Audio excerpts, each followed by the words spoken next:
Alrighty, ladies and gentlemen. Darkside Phil here with his stream stats completely skewed off the top of the screen. That's pretty funny. Welcome to the 78th episode of Ask the King. Today is September 26, 2019, and I'm raring to go. I'm excited. Every 2 months, I do a Q&A show where I answer all of your questions. These are questions that have come from various sources, whether it was from my patrons, from people who posted publicly on my public forums, people who posted up on my Twitter at They Call Me DSP, and at the end of the show, we're going to have a segment where I accept questions from those who are also in the stream chat. Now, you may notice the lighting looks a lot different than the Ask the Kings that I've done recently. It's because my window is open. The fall has sprung here in Washington State. It's much cooler now, so I have the window open, and when the window open, that basically has different lighting coming into my place here. And that's why you're seeing different lighting. You may hear various sounds. Right now I hear a weed whacker outside. That's okay. It's not going to be going for the entire show. I'm not going to be closing off everything because someone's weed whacking or whatever. In fact, they weren't even supposed to be doing that. They were supposed to be doing that yesterday. I have no idea who that even is, but that stuff will, go away. Just want to let you guys know that's why it sounds and looks a little different today, but things will be cleared up within, a little bit, and the lighting itself is fine, okay? Now it sounds like someone's backing up a large truck. I don't know what's going on outside. Maybe a plane will crash in front of my house. Who fucking knows? Pretty crazy. So anyway, welcome to this episode 78 of Ask the King. We're going to be answering a lot of questions during this show. Thanks to anyone who posted up their questions via various ways. FYI, the next episode of Ask the King will be held on Thanksgiving Day. So that's going to be Thursday, November 28th, 2019. I've done this many times in the past. I'm doing it again this year, where on Thanksgiving Day, I'm going to be answering all of your questions. It'll give you a couple months to build them up and post them up on my forum, so please do so, with the thread already being over there on thekingofhate.com. One thing I already told my people on pre-stream, but I want to let everyone know on YouTube, is there are going to be people who are going to be contributing during this stream, which is great. I will be giving them shout-outs. However, I'm not going to derail the entire stream for a bunch of questions, because we already have 4 pages of questions to answer, okay? So what I will say up front is this. If you have questions for me and you want to get them answered on the stream, please save them for the end, the final segment of the show. I'm not going to be completely stopping everything I'm doing with these questions in order to answer different questions in the middle of the show. Fair enough? Master Programmer did 100-bit cheer. He says, a king who abandons his people is no king. Fair enough. I would not abandon my people. In fact, I've done many things to go out of my way over the years to make sure that I didn't. Despite the fact that there have been many challenges along the way. A lot of people ask me to this day, why do I still upload to YouTube? Despite the fact that I make almost nothing over there, that my videos constantly get demonetized, I constantly get content ID claims, and the answer is because I'm not going to abandon those people who made me who I am. You know what I mean? Like, those people who made me popular back in the day, I'm not going to just forget about them because it's a hassle to upload to YouTube. I'm going to stick it out, okay? All right, guys.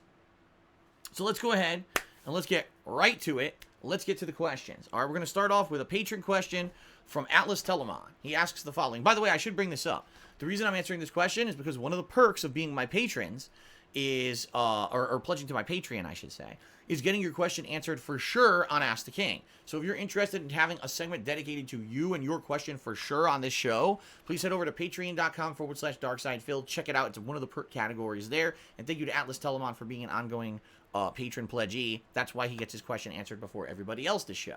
Okay? All right, so his question is the following. Here we go. Phil, would you ever organize another Super Turbo tournament? Would you ever, have you ever competed in a Super Turbo tournament where you would always have to pick a question mark for random characters, so you can never pick a character, only the random option? I think for Super Turbo, you would kick some serious ass since you seem to play all the Super Turbo characters pretty proficiently. First question, would I ever run another Super Turbo tournament? I mean, the various question would actually be, would I ever run another Street Fighter tournament? In fact, look at the shirt I'm wearing today, incidentally, right?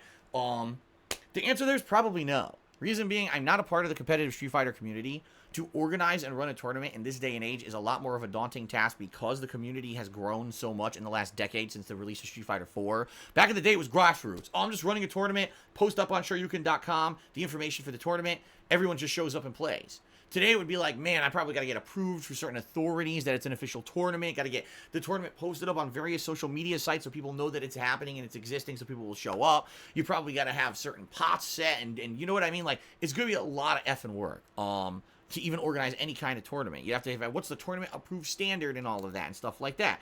Would your tournament rank in a league or whatever? Who knows, right? And then in addition to all of that, you got to be reputable. Just because Joe Schmo decides to run a tournament doesn't mean that people are going to show up and trust that this guy knows what he's doing and isn't going to rip people off, because every tournament usually has an entry fee of some kind to pay for the venue. For me to just, I'm going to run a Super Turbo tournament today. Who would just show up out of nowhere? You know what I mean? It would have to be something that's allied with other people who are in the pro fighting game community to at least have some reputable nature to it. And I don't even have contact with anyone anymore. I've been out of the community for so long that I'm done with that part of my life. You know, I really do feel like I've moved on from the competitive part of my life when it comes to Street Fighter. Now, have I ever participated in a random character selection Super Turbo tournament? Yes. I remember when I used to go to Midwest Championships in Chicago, Illinois, which were run by Jason Wilson, longtime tournament pro player and organizer, that he used to do kind of like randomized fun tournaments. Sometimes it would be, okay, fighting game tournament, but random character selection every single time. All right, so now in Super Turbo, the factor there is some characters are way better than others at a basic level. So for example, random select, oh, you got Balrog. Oh shit, you just basically got like top 3 pick, and you're really lucky because someone might get a lower tier character that's going to get pretty much bodied by Balrog. So really, because the game has ease of use when it comes to a lot of the top tier characters, it could be pretty tough, especially if you get a character that's like way overpowered compared to another. I got Vega. Oh god, good luck beating Vega, you know, with Zangief. A daunting task to say the least. Now the good thing about Super Turbo is, if you're good with every character, you still have a chance. I don't think there's any matchups in the game that are 100% you have no chance to win. But at the same time, some matchups can be very hard. Like, imagine, random select, Zangief against Blanca. Blanca can beat Zangief with 2 buttons. Like, no lie. He's just jumping straight up and pressing roundhouse and then doing backflips with the kick button. Like, you could beat a lot of stuff just by doing basic stuff.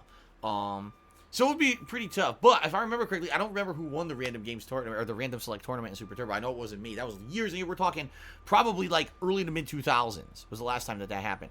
Now, also at Midwest Championships, there were random games tournaments where you entered the tournament not even knowing what games you were playing. And there was some really random shit over the years that was selected. There was some mech combat game.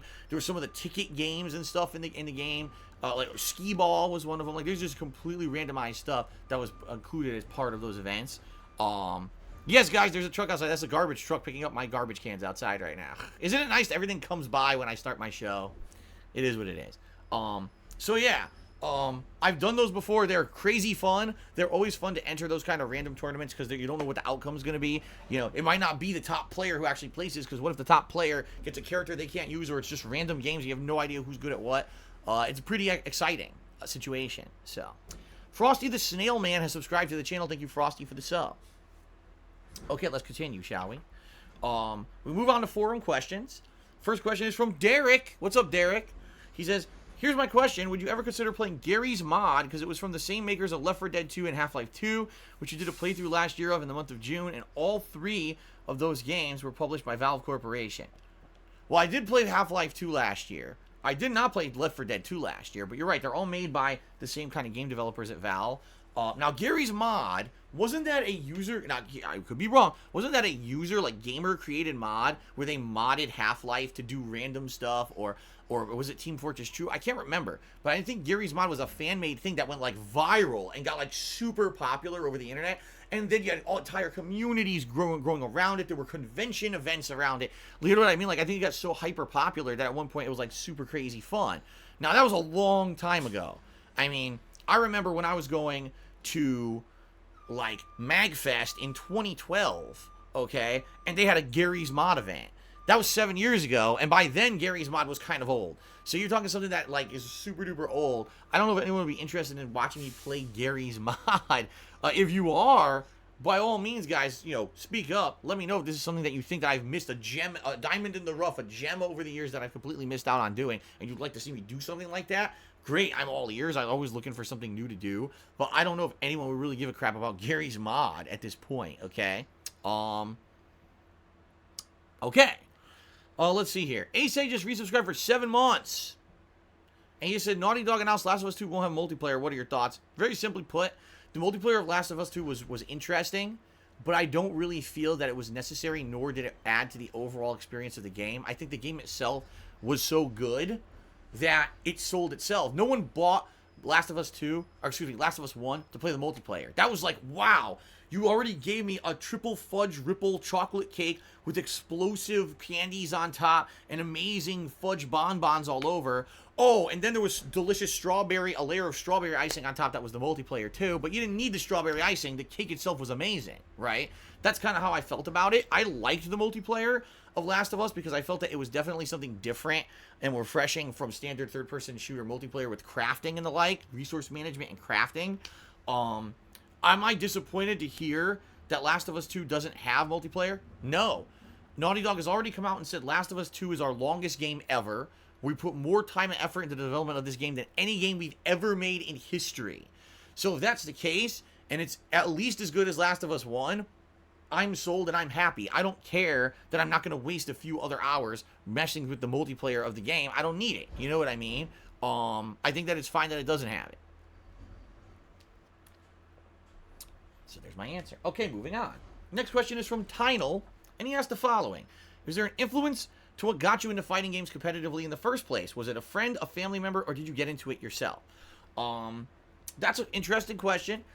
Back in the 1990s, I was a casual fighting game player. I would go to arcades about twice a week, usually Friday, Saturday nights, and I would spend about 3-4 hours a night playing Street Fighter 2 and its various iterations. Of course, there were other fighting games as well, like Mortal Kombat and the like that I played, but really it was Street Fighter that always was my main focus when I went to arcades for that, 8-year span, let's say 1992 to like the year 2000, okay?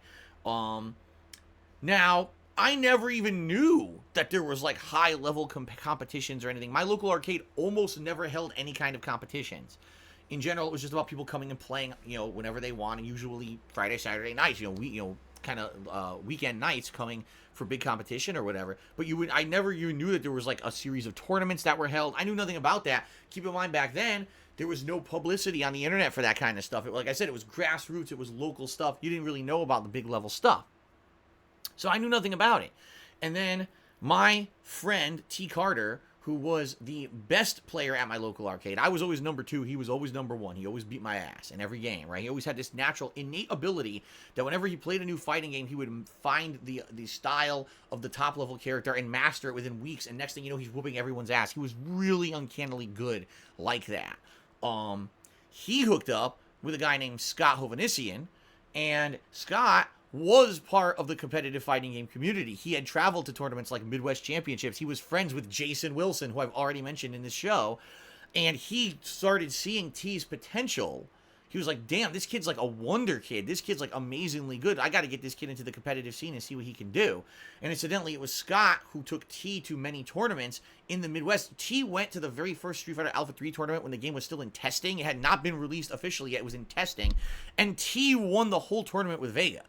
Never having played it before, he learned the game on the fly and beat the entire tournament with Vega. That's pretty damn crazy. That's how good this kid was, okay? So T would go to these tournaments, learn these top-level strategies, take them back to our local arcade and show them all to me, and I would be blown away like, holy shit, how'd he learn this? What's this? And that's kind of how I got the first exposure to, wow, there's something outside of our little local bubble when it comes to top-level play and competition out there.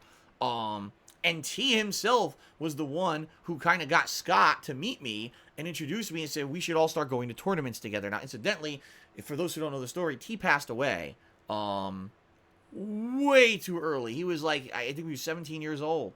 And, he was brutally murdered, and it was really fucked up. And it messed me up for a long time. And it messed a lot of the people up, people who used to go to our local arcade or whatever, because he was the top kid. He was the top guy. And when he passed away, a lot of people kind of lost any kind of motivation to try to do anything competitively, because it's like, damn, that was just such a devastating loss. But for me, after I'd say probably about 6 to 8 months of kind of mourning about it, I kind of said, maybe the best thing to do would not be to give up, but instead to flip it on its head and say, I'm going to do stuff to try to honor him.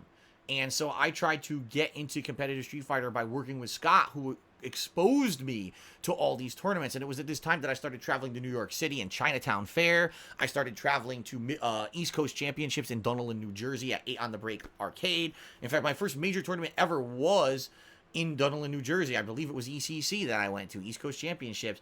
And at that point, I was a noob. I talked massive shit, but I got my ass handed to me the entire tournament. But it was my first time that I was like, wow, when you go to these tournaments, it's like a melting pot. You got people from the Northeast United States. They come down from Texas and Florida. They come from the West Coast, and they all come together to showcase their skill levels and play against each other and expose each other to gameplay that you've never seen before. Because, again, back then, there was no internet to share all that shit. There was no video sharing. So it was all just word of mouth or what you saw in person at a tournament. So then I kind of just got the bug. I got the bug that I wanted to keep playing competitively. I wanted to learn more. I wanted to be exposed to more. I wanted to travel the country, and that's what I did. I would basically work my butt off at a fast food job to earn money, and I would save that money up, and I would use that money to travel the country. And I went to California, and I went to Texas, and I went to Chicago, and I went to all places all along the East Coast, including Massachusetts, Rhode Island, obviously New York, New Jersey. I went all the way down to oh my God. Oh, Atlanta, Georgia. I went to many times. Various all places all over the country to play Street Fighter. And I had a lot of exposure to things I'd never seen before, cultures I'd never seen before, people that I never met before. And it was like really awesome time of my life. I won't lie. Like, it was really cool and unique to be exposed to that and see all these things around the country that what else would have been the reason to go to those places for me? You know what I mean?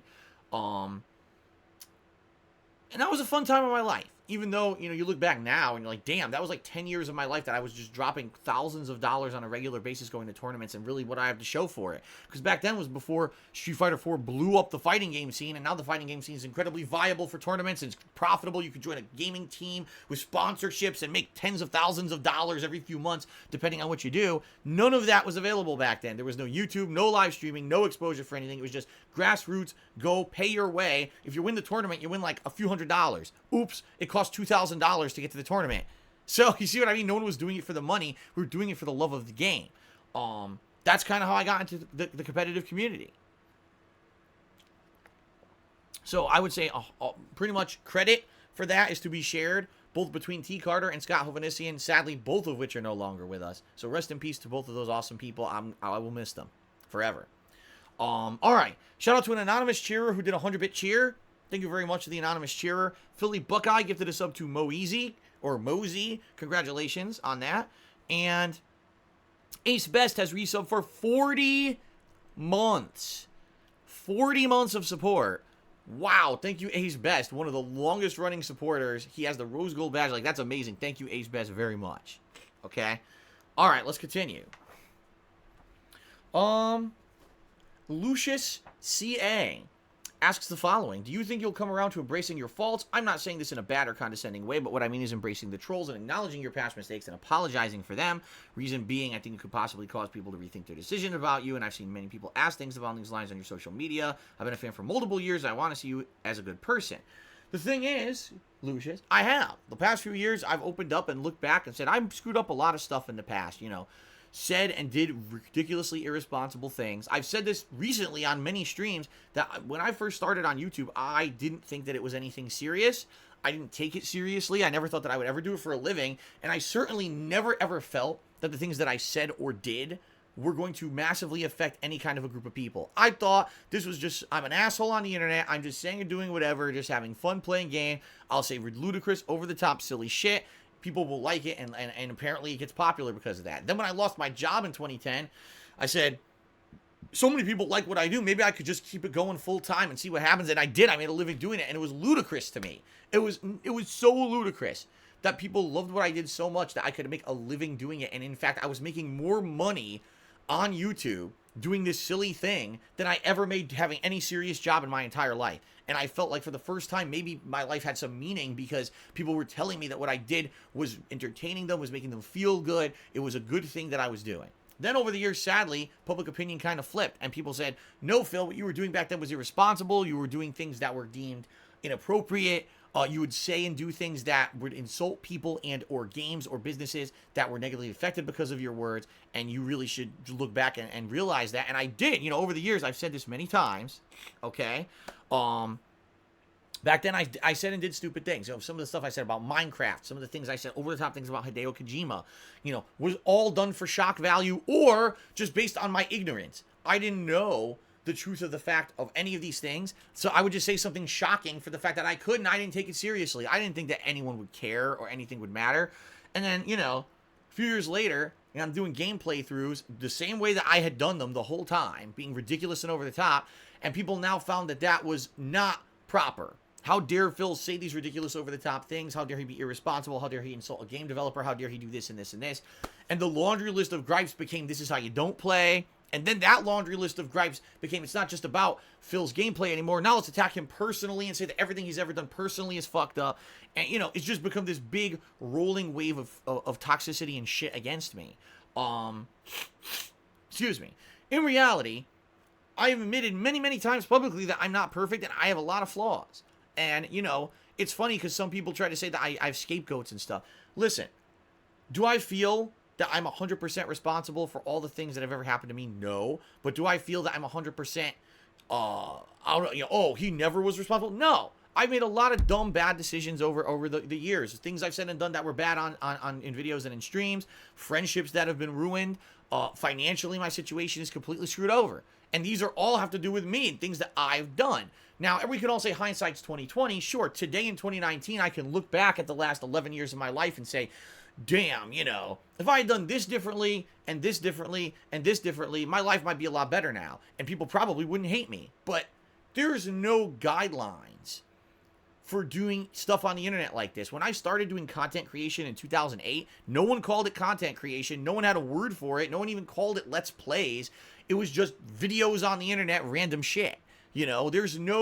I was kind of like almost the archetype of someone who just did random kind of gameplay videos and seeing what happens to Phil and learn from Phil's experience. And if anything, I can tell you, I hope my 11 years of experience that I have shared with you on a daily basis have helped some of you in your own endeavors in life, whether it was just learning from things that I told you happened to me, being careful about what kind of information you put out on the internet and how people can use it against you, and being careful and responsible for what you put out there and what you say and do on the internet, because it could also come back to bite you, all right? I have wisened up a ton over the last 11 years that I've been doing this. Sadly, here's the problem with the internet, Lucius CA. Everything I just told you will never be spread around the internet. You will never see a video go up that, wow, Phil fesses up to the fact that he made, mistakes in the past and wants to change, and he says that he's apologized and he wants to change and everything. You'll never see that. All you'll see is people focusing on the mistakes I've made in the past, because that's toxic culture of the internet. The new cancel culture is find mistakes people have made, and instead of seeing if they've actively improved and changed over the years, just focus on those mistakes when they happen and act like they happened right now. Like there's some universal faulting, right? Someone did something wrong 10 years ago, cancel them. Huh? How many people do you see on social media, now, 10 years ago, they made a stupid tweet, and it's a comedian or it's a movie maker, and now they're held accountable in the modern day for something they did 10 years ago. Destroy them. Make sure they can't make a movie or they can't be a comedian and can't make a living anymore. Now, by the way, I'll call this out.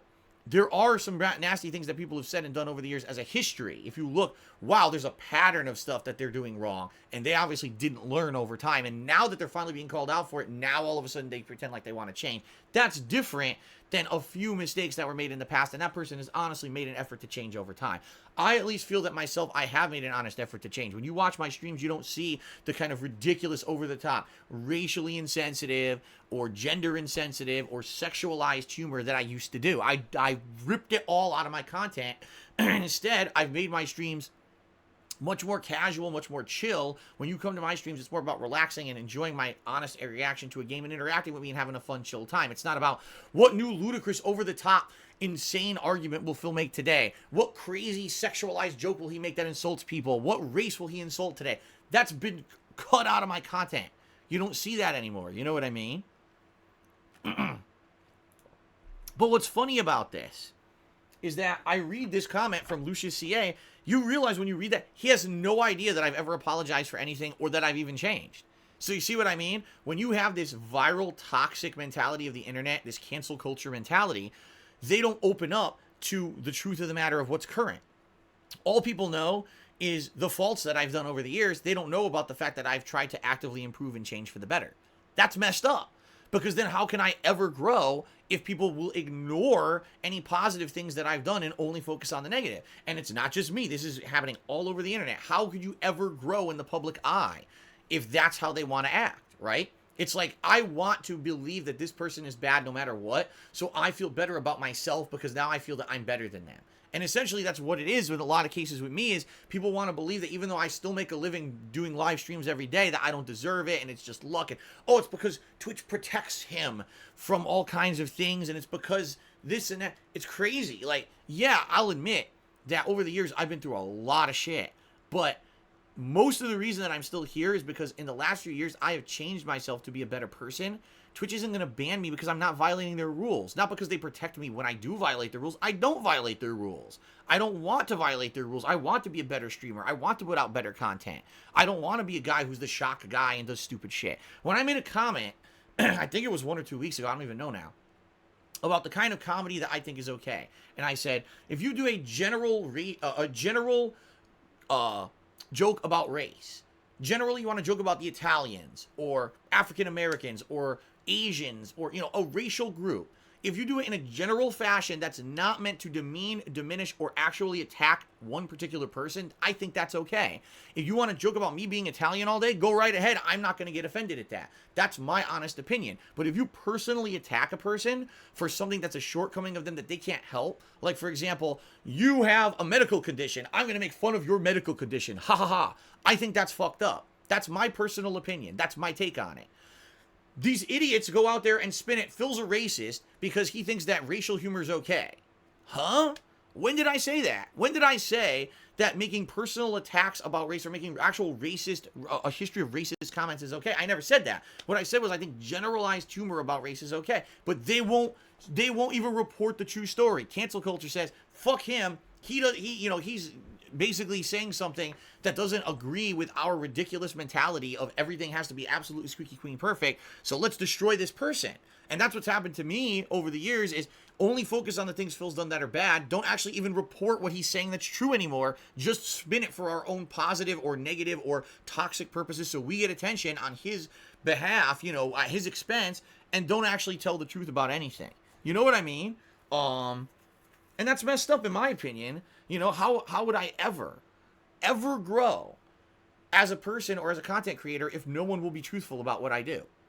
I can't, right? It's impossible to do so. And that's what I'm seeing here. This person, Lucius, actually doesn't understand that in the last 3-4 years, I've changed completely. I don't do that kind of humor anymore. I don't do those kind of jokes. My streams are completely different than that old on-demand content on YouTube. He doesn't even know that. All he knows is from what people tell him about me. And thinks, what, gee, Phil, if you just fessed up about all the stuff you were messed up about, things would be better. I did. It's been done, but no one knows. See? So you're damned if you do, you're damned if you don't, I guess. Okay. Let's continue. Babyman Gaming 456. So who knows which Babyman Gaming this is? I have no idea. There's so many of them now. I have no idea who this even is. But he asked the following question. This is not about you since you don't break the rules. He or H3H3. I still don't know how to pronounce this guy's name. But he says, he revealed that Twitch has a secret policy to give partnered streamers special treatment. They don't ban partners for breaking the terms of service or getting reported, while they will ban others for banal things. What do you think about this practice? First of all, I don't believe it. I don't believe that. I think that this is some kind of a crazy conspiracy theory. I do. I'm be honest, because we've seen people in the partner program get in trouble for things that have happened. Just this year, you had this Dr. Disrespect filmed in a bathroom, completely illegal, got punished for it, right? We see these things happen. I think what it is people seem to hone in on certain situations where the reactions of Twitch isn't exactly in line with what they would like to see happen, especially if it's like an over-the-top reaction to something. What I would assume, and this is just me assuming, I don't work for Twitch, right? I don't know. Is that they have to follow set criteria that they have when they judge what's allowed and what's not on Twitch. So if someone breaks the law, they've got to go by their rules, regardless of if this is a partnered streamer or not. They've got to go by the rules and make sure that that person gets punished for breaking the law on stream. You can't have that content on your business, right? I think that's fair. Now, some people say that they're easy on certain people. The thing is, I don't know. I don't work for Twitch. I don't know the behind-the-scenes happenings. I'm not a person to comment on that. I don't know why people ask me crazy questions like this, because do you think I work for Twitch? I don't know what happens behind the scenes. I don't have a clue what their internal policies are. All I know is that I have made an effort in the last 2.5 years that I've become a full-time streamer to change my content to be in line with what Twitch wants. and what Twitch allows. And I'm okay with that. I've told you guys, I actually feel that my streams are better now, that I'm in line with what Twitch wants as part of their streaming. Okay? Do I think there's some secret conspiracy behind the scenes that certain people are protected and others aren't? How would I know or care about that? I'm a person who cares about me and my content and putting out fun stuff for you guys on a daily basis. I'll be very honest about this. I honestly feel that there are people that are so up in other people's business that they lose focus on what's important. For me, here's what's important. Every day, I can get on stream with you guys, multiple times a day, full time, have fun with you playing video games or doing a rare vlogging video like this one, and sharing my honest experiences, answering fun questions, having interaction with you, and just having a good time. And I can make a living doing it. That's amazing to me. I make a living doing what I love. How many people can actually say that out there, that I make a living doing what I love? And to some extent, I used to do that on YouTube until YouTube completely destroyed their business model so badly behind the scenes that it wasn't viable for someone like me to do that anymore. So now that I'm here on Twitch and I can do it, I love what I do. Why do I care what happened on another streamer's stream? That has nothing to do with me. It's none of my business. Why do I care? You know what I mean? I think so many people are up in other people's shit. They always got to be in other people's business for drama purposes. I hate to say it. When you're a drama content creator, right? And all you got to do is put out drama content. You don't play games. You don't have fun interactive experiences. All you do is make drama. You have to talk about drama.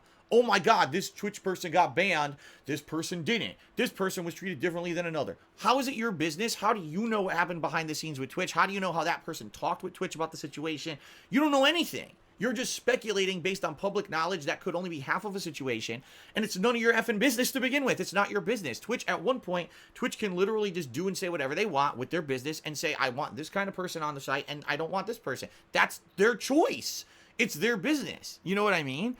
The fact that people are so up in arms and they think there's hidden conspiracies behind the scenes is baffling to me. Why do you care about a streamer that's not you?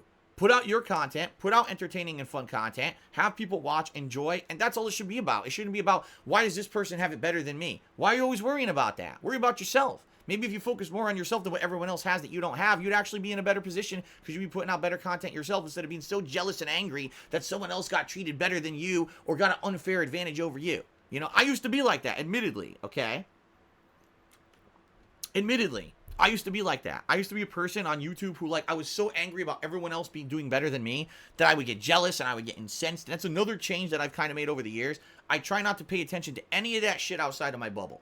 I come to my streams, I talk on my streams, I interact with you guys on my streams every day. The little that I know about outside of my streams is what you guys tell me. I don't actively seek out any information about other content creators or streamers because I don't give a shit. I just want to do my own stuff. You know what I mean? And that's it. Jesus Christ. Car outside just made a loud noise. I'm to the point that I'm just happy to do my own thing every day. And I would be perfectly happy to just keep doing it like this forever. You know, I know that I'm probably not going to have any giant spurts of growth anytime soon, nor ever. At this point, my spurts of growth ended a long time ago when it came to people watching my content. And I guess I'm okay with that. I'm okay with the audience I have. I'm happy to do what I do. I don't see any reason to be addressing insane conspiracy theories against Twitch that have no substantiation, no kind of factual basis whatsoever, and have nothing to do with me. Okay, then. There's your answer to the question. Okay. Continuing on. Let's see. How long have we been going so far? A little over a half hour. We still got time before we take a break. So, next question here is from Electric Sheep Dreams. All right. This is a funny one, in my opinion. Let's listen to what Electric Sheep Dreams has to say. It's a very long thing, all right? Let's see. Excuse me. Okay. May I ask why someone who has been streaming episodes of Minecraft for as long as they have, 120 hours and counting, would say that the game is boring, while still continuing to stream the game every week without fail? There are countless objectives as yet unreached in the OP Minecraft thread here on the forum. Granted, Mr. Papa Vera, for those who don't know, he's the person who's been helping me with Minecraft streaming every single week and has helped me to do so kinds of crazy stuff, okay? Okay. Alright, anyway.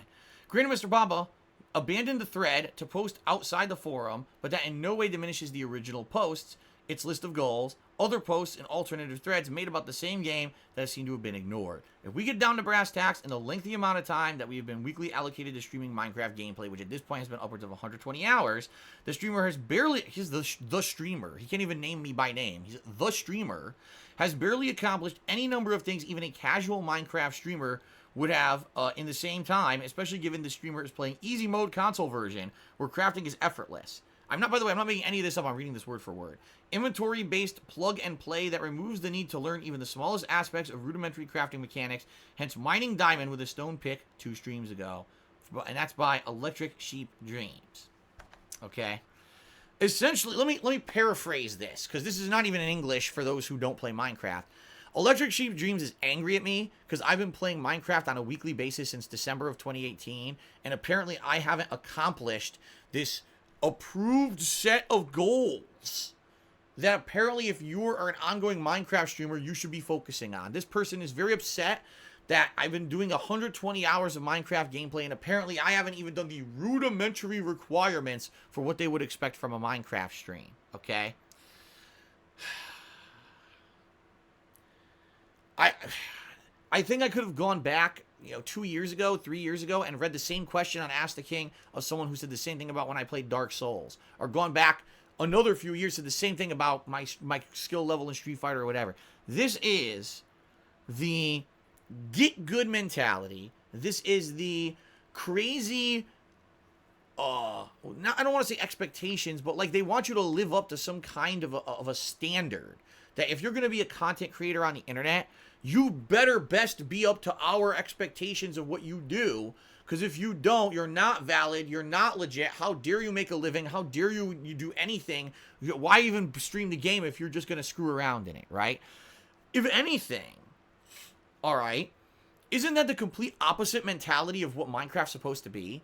Isn't Minecraft supposed to be the ultimate sandbox where you could do whatever the hell you want in the game at your own pace? Sure, if you want to get good at the game and learn all of the mechanics of the game right away and try to do amazing things with the crafting, you can do that. If you want to play at a snail's pace, you can do that. If you never want to build a thing, you could just try to play it as a survival game. But if you want to make self-sufficient food and livestock and build giant towers and go to alternate dimensions and fight monsters and get rare crafting items to do it, you could do that too. All of that's cool, right? When I started playing Minecraft back in December, I didn't know what I was going to do with it. I played it once as part of an Indies marathon, and people said, wow, Phil, with your new streaming style, this is something so different from how when you used to play games. This is fun, and we'd like to do this because we'd like to recommend things you do in the game and stuff and do interactions with us while you play. This could be really cool. Did I ever think that I was going to have a giant lighthouse with a cool winding staircase? Did I think that I would have my own livestock farm? Did I think that I would have a cool pier where I can fish whenever I want, and I would have a village full of interactive and unique and all independent villagers doing their own crazy things full of animals and stuff? No, I didn't know any of that. I didn't know how the playthrough was going to go, and mostly it's been directed by the viewers. This is what you should do. This is our recommendation, And even it was funny because if you remember, what was it, back in April or May? I think it was April. They patched the game to have the new villages in it. So on the fly, in the middle of this ongoing chill stream that I've been doing, we changed up everything that we were doing. We went and checked out the new villages. That became a new part of the plan of the things that we could do. That's the appeal of Minecraft, isn't it? Isn't that the appeal? I mean, am I wrong here? Am I off base? If I am, feel free to correct me. I thought the whole point of Minecraft was to just do crazy stuff at your own pace and be creative and do fun stuff. If anything, my Minecraft playthrough this year has been one of the best experiences I've had with you guys. Because when we talk back and forth and we have fun conversation, and then you instruct me to help me to do stuff in the game, it ends up being very fun. It ends up being very entertaining. All right. And it ends up being one of the most relaxing streams I do. There have been a few exceptions. Once I tried to get a villager from the village to my house, and boy, was that a nightmare, and he ended up dying along the way. It was a big catastrophe. One of the funniest videos in the whole playthrough, in my opinion. There's sometimes things go wrong. I get stuck in the nether. My nether portal gets destroyed, and now I got to kill myself and try to run back and rebuild the portal. Very hectic and suspenseful stuff can happen. If anything, again, that's a testament to the good things about Minecraft that make it of a game that can be played at any way and have a big variety of content created out of it. All right. This question from Electric Sheep Dreams is so presumptuous. Like, How dare you presume to play the game that I love, and I have an approved list of criteria by which you must check off each checkbox in order in a certain period of time. And if you don't, ooh, you are just a plebeian. You didn't play that game with the Minecraft-approved plan of playing it. How could you? It's ridiculous. It's so pretentious. It's so insane to me that this is what someone would say. Like, you think that there's actually this crazy way to do it right. And again, when I played games like Metal Gear Solid, when I played games like Dark Souls, it seems like there's, whenever you have a very, very dedicated community, that in their minds, there's a right way and a wrong way to do stuff when it comes to their favorite games. And if you don't, you're in the wrong. And I will actually give you some perspective on this to show that I have grown. I used to be that way with Street Fighter. Back when I was in competitive Street Fighter, all right, I had tunnel vision. I felt that there was a way to play Street Fighter to be experienced, and if you didn't care about that, then to hell with you. And one of the things was I never cared about story. I never cared about the arcade mode. I never played it. For me, it was competition. Make that game competitively viable, make multiplayer exciting, and that's all I cared about, balance and competition. Now, there's some people, admittedly, who play fighting games only for the story. They'll buy Mortal Kombat, they'll buy Tekken, they'll buy Street Fighter V. They want to just play through the story, and that's all they care about. They treat it like a single-player game. I didn't understand that at all. In my mind and my mentality back in the day was, if you're playing competitively, great. If not, screw you. We don't cater to you. We don't care about you. Get out of our community because you're just a casual and we don't give a shit about you. So admittedly, at one point, I used to be the same way when it came to competitive Street Fighter. But then, when I stopped doing Pro Street Fighter, and I came to become a content creator on YouTube that did a wide variety of stuff, my eyes were open. And I was like, holy shit, sometimes actually playing a fighting game story is more fun to me than playing it competitively. Playing through the Mortal Kombat stories is fun as hell. Is better. Going online and seeing the lag and getting frustrated versus just playing through a cool story that someone designed. It's different experiences, you know, different strokes for different folks, as they say. So if someone plays Minecraft at a different pace than what the standard Minecraft streamer does this. I'm not a standard Minecraft streamer by any means. Number one, I don't play Minecraft regularly. I play it once a week, if that. All right, I don't have it as a major ongoing session of stuff that I do. Never called myself or professed myself to be a Minecraft streamer. I'm a variety streamer. Having a chill Minecraft stream once a week is a good way to break up my content and do something completely different from serious ongoing playthroughs, narrative stories, and the like. It's a different style of game. I like that about it. And I also like that every week when I play, there's little to no pressure. I don't have to worry about, this week I have to get this far because I have this amount of time to finish the game. There's no finish to the game. I could play endlessly forever if I feel like it, right? I like that, okay? So, all that being said, okay, I honestly think that this question from Electric Sheep Dreams is insanely presumptuous, insanely biased, and insanely immature. That it's a very closed-minded mindset. That someone has to do things the way that I feel are the right way, because if you don't, shame on you, you ain't get good. Well, I'm not a good Minecraft player. I never professed to be. I don't want to be. I love doing variety. I love the experiences we have every week when we play Minecraft. I don't want that to change. I don't want to build insanely elaborate towers and things. Yeah, he made a comment here that I didn't even know, you know, mining diamond with a stone pickaxe or whatever wouldn't even work. You're right. Because I've mined diamond, if you actually look at the entirety, 120 hours, probably 10 minutes out of my entire 120 hours did I ever see or mine diamond. So how would I know that? I don't study Minecraft. I don't watch other people play it. I just play it for myself and have fun at face value. So that's who I've always been, right? It's insane to me that people still have this kind of crazy mindset. All right. So I got a couple thank yous. Black DSP tipped $1 and said, did a offline tournament lag? Almost never. But there were a few times, I'm not lying, they would have, like, in the early days of consoles, when they were trying to first get, like, the PlayStation 2 to work, they would have people bring in LED monitors, or, excuse me, they were LCD monitors back then. And they lagged. Like, you would try to hook, like, a composite connection to a flat screen, and it would create tons of input lag.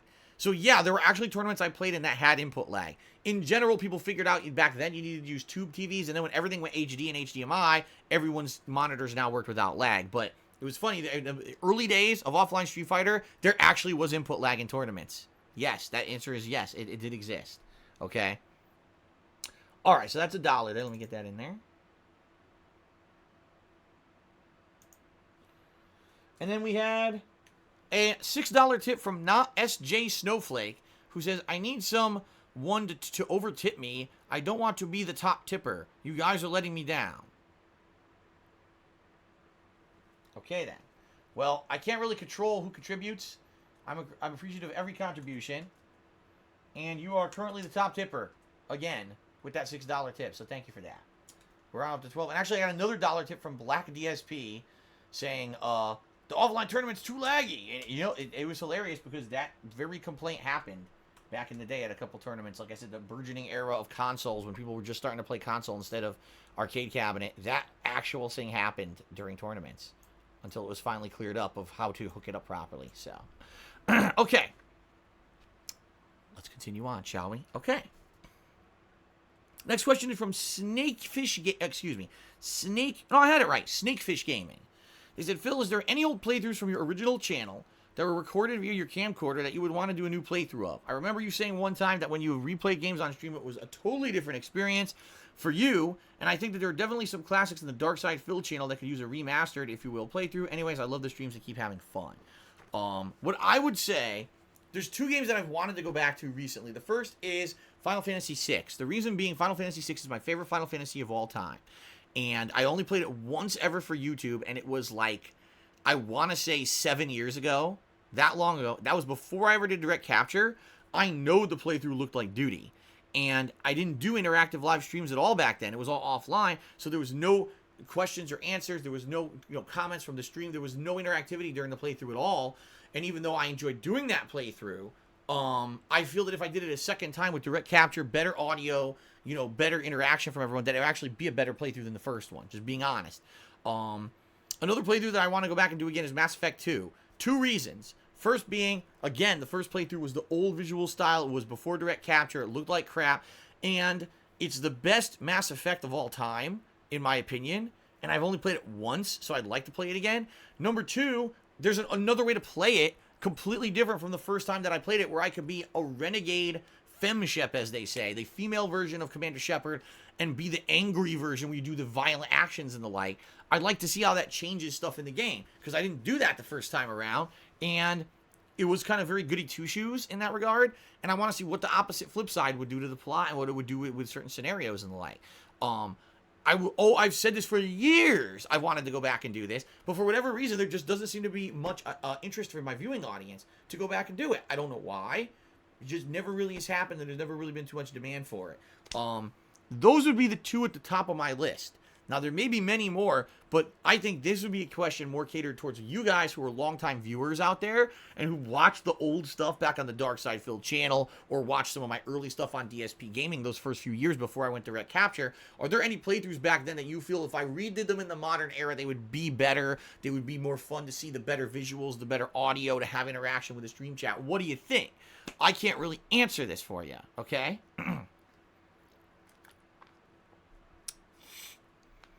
So I'm sure people now will start to give their opinions in the stream chat. And, I'd be interested to hear them. Well, someone already just said, Vincent said, Ni no Kuni Wrath of the White Witch. Someone said Catherine, but the thing is about Catherine, that's a game I didn't like. Like, I really did not like the gameplay of Catherine. I liked the story. I hated the gameplay. Why would I go back and force myself to play the game again when I hate it, right? I'm not going to do that. I honestly, I really wish that Catherine wasn't a puzzle game. If it were an RPG, I would go replay it. I'm not redoing it as a puzzle game. I hated it. Did I mention Lost Odyssey? Well, here's the thing, Manuel Muertos. I never played Lost Odyssey before for the streams. I played it offline before I ever was a content creator. I never did it for YouTube, and I never did it for the stream. So that honestly would not be answering Snakefish Gaming's question. He's asking, what's a playthrough I've done before that I feel would benefit from redoing it now in the modern era? That's one I never did before, but that's one I want to get to as well. Okay, so moving on. It looks like we've got time for maybe 1 to 2 more questions. We'll find out. Alice Televan asked another question about fighting games, just so everybody knows. He says, why does it seem near impossible to make an arcade-perfect port of Super Street Fighter 2 Turbo in the entire period, say between 2010 and 2019? It can't be a lack of technology or knowledge about the code. Tech has gotten better and the original programming is known. If everyone says the arcade version is the gold standard, why does Capcom keep screwing up? Good question for those who care about fighting games. For those who don't, you're not going to give a crap. But I know the answer, and there's two primary reasons why the perfect version of Super Turbo has never been created.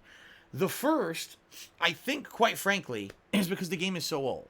What do I mean by that? I mean, Super Street Fighter 2 Turbo is a game from the 1990s. The hardware it's on, the JAMA board, that plugs into a CPS2 rig in a cabinet. You guys have no idea what I'm talking about. I'm talking about the old school hardware that would hook up to an arcade machine in the 1990s to play the game. Essentially, it's an old school cartridge. It's a ginormous cartridge. It's huge, like this big, and it's flat, and the pins are on the bottom, and you plug it into what's called a JAMA board for the CPS2, and it boots up like as if you were taking a SNES cartridge, a Genesis cartridge, and plugging it into your old console. It's the same premise, okay? But that hardware has never been it has never been properly emulated or replicated. It's old technology from 20 plus years ago that when people try to emulate, it doesn't work. So for example, when you try to emulate Super Street Fighter 2 Turbo on a PC or on the console, it runs at the wrong speed. And they've tried to fix this. They've messed with it over the years and weren't able to kind of correct the issue. It seems like no matter what, when you emulate it without the hardware that is needed to run it and maintain it at the right speed, it runs at the wrong speed. People have tried to remake the game from the ground up. Remember Super Street Fighter 2 Turbo HD Remix? So what they did there is they took the source code of one of the various versions of the games over the years, and they tore the game apart at a level and tried to retool and rebalance, and people hated the changes that they did to the game because the rebalance didn't balance out like the original Super Turbo. So that version was panned. Like, essentially, the hardware for Super Street Fighter 2 Turbo and all games of that era is so old that no one ever found a way to properly recreate it accurately to what the experience was in the arcade, okay? Now you might say, well, what about other games back then? Well, first of all, Street Fighter 2 World Warrior, Street Fighter 2 Championship Edition, Hyper Fighting, and Super Street Fighter 2 are all in the same boat, but no one really cares because no one really plays those games competitively anymore. It's really Super Turbo is the game people want to run like the arcades and doesn't. So even though those other games don't also run properly like their original counterparts, it's Super Turbo that you hear the complaints about because that's the one people are demanding and craving to run at the right speed. What about future games? Well, truth of the matter there, those haven't been perfectly accurate either. You know, there were various ports of games like the Versus series, you know, X-Men versus Street Fighter, Marvel versus Capcom over the years. Each version had a little bit different. There was a Dreamcast version, there was a PS2 version, there was an Xbox version, and they all had little intricacies and differences that made them unique and different. The difference here is that those competitive communities at some time collectively just sat down and said, we accept this as the new competitive version, all right? So, perfect example here, Marvel vs. Capcom 2. At one point was the biggest game ever for fighting games and had the most entries anywhere you went. The arcade version is different from the Dreamcast version. There are actual probably 3 or 4 key gameplay differences in the Dreamcast version that make it feel a little bit different from the arcade. Speed is actually one of them. But when it became unviable for people to be shipping arcade cabinets around for tournaments and having all these boards transported to have this game run on tournaments, and people said, we have to have a console standard, people accepted the shortcomings and changes of the Dreamcast version and just said, we are making this the tournament standard, period. Everyone accept it, play this version, learn the changes, that's your standard from now on. And everyone said, okay. You know? Same thing, see, Capcom vs. SNK 2, eventually, the PlayStation 2 version became the tournament definitive standard, and everyone just played that and accepted that as the tournament version. Alright? For some reason, with Super Turbo, the community never agrees. There's been versions on Dreamcast, PlayStation 1, multiple versions on the PlayStation 2, and then it was ported with HD Remix to the Xbox 360 and the PlayStation 3, and then recently we had the recent collection, also Ultra Street Fighter 2 for the Switch, and then the recent 30th Anniversary Collection. And no one will say that those are good. Yeah, we refuse to accept that these are the tournament-approved version. Everyone just says it's not the same as the arcade. Maybe it really is. Maybe the core reason here is that Super Street Fighter 2 Turbo, by some, is still held as the golden standard of competitive fighting games. They really feel that that's the best it's ever going to get because it was the perfect balance of variety of gameplay. You got characters that keep away, but characters that are up close and personal, and some that are hybrids. You got the perfect balance. If you play the game at a high level, you can pretty much win with anybody. It doesn't even matter if you're playing with a low tier. If you know the matchups, you have a chance to win no matter what. It's really only on paper that you can say someone has a disadvantage in that game. Maybe that's what it is. Maybe other games we always accepted there'd be differences in the versions or whatever. And this game, we just don't want to accept that because it was the game that started the competitive craze to begin with. Maybe. The other thing, this is the other flip side of the argument. There never was an approved speed level for Super Turbo. Okay? There were two different versions of the game. There was the American/PAL version, which ran at one speed. And then there was the Japanese version that ran at another speed. All right? Two completely different versions of the game. The Japanese version runs faster. The American and PAL versions run slower. Now, there are speed settings in the game that you can change, but the American standard version, the default, that when you booted the game up, was slower than the default on Japan. You could change them to match, but no one ever agreed on what the actual tournament standard was. So whenever the Japanese came to America to play, they complained the game was too slow. Whenever the Americans went to Japan, they complained the game was too fast. And, see what I mean? Like, there was never, okay, this is it.